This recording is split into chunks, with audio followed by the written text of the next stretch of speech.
Ay, hindi makita mga kagigil. Nagpapakulo po ako ng manok, ano, tapos pa-fried chicken ko. Tapos nagluluto din tayo ng gisang ampalaya with egg, okay? Mag-i-start na po tayo mag-gisa ng mga kagigil. Ay, nako, namili ako ng kamatis. Ayan, 50 pesos, 5 piraso, bali mapatak ng 10 pesos. Sayang, ganito kaliit 10 pesos. Nakakagigil ang presyo ng kamatis, pati sibuyas. Kaya ang gagamitin ko na sibuyas yung puti. Mas mura kasi yon. Okay, start na tayo.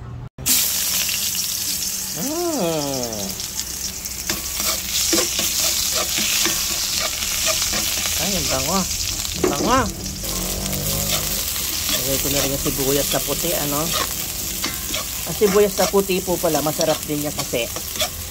Pag ano, yung sa itlog, scrambled egg, ganon. Itong luto natin sa ampalaya, may scrambled egg, kaya mas masarap siya. Okay? Kaya lang natin maging translucent, ika nga.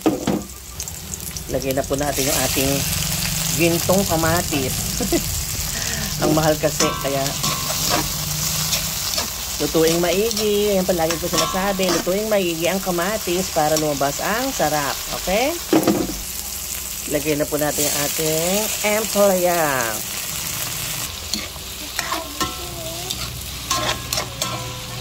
Combine lang natin yung mga gulay, tsaka sibuyas, kamatis. Ayan. Lalagyan natin ito ng tubig, ano? Yung pinakuluan, ha?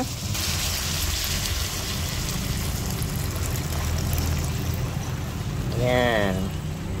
Simmer for 10 minutes. Pag nag-reduce na yung liquid niya at malambot na yung ampalaya, lagyan na natin yung egg. 3 egg yan, ano? Gusto kasi ng pamangkin ko maraming egg daw. Ayan. Hindi na ako naglagay ng sahog niya kasi meron naman silang chicken, fried chicken ko, no? Kaya okay na 'yon. Hintayin na lang po 'to sandali. Ayan. Ready na ang ating gisang ampalaya with egg. Tikman na natin. Ayan, no?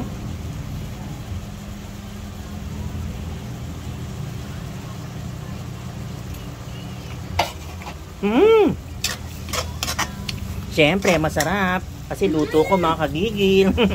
Yan. Next ulam. Yan. Ang ating ginisang ampalaya. Naku, Diyos ko, napakasarap, mga kagigil. Ayan. Yung chicken, no? Ilang piraso lang yan para lang sa mga pamangkin ko. Tapos piprito na natin. Mainit na po yung mantika natin, ano? Lagyan na po natin ating chicken. Yan.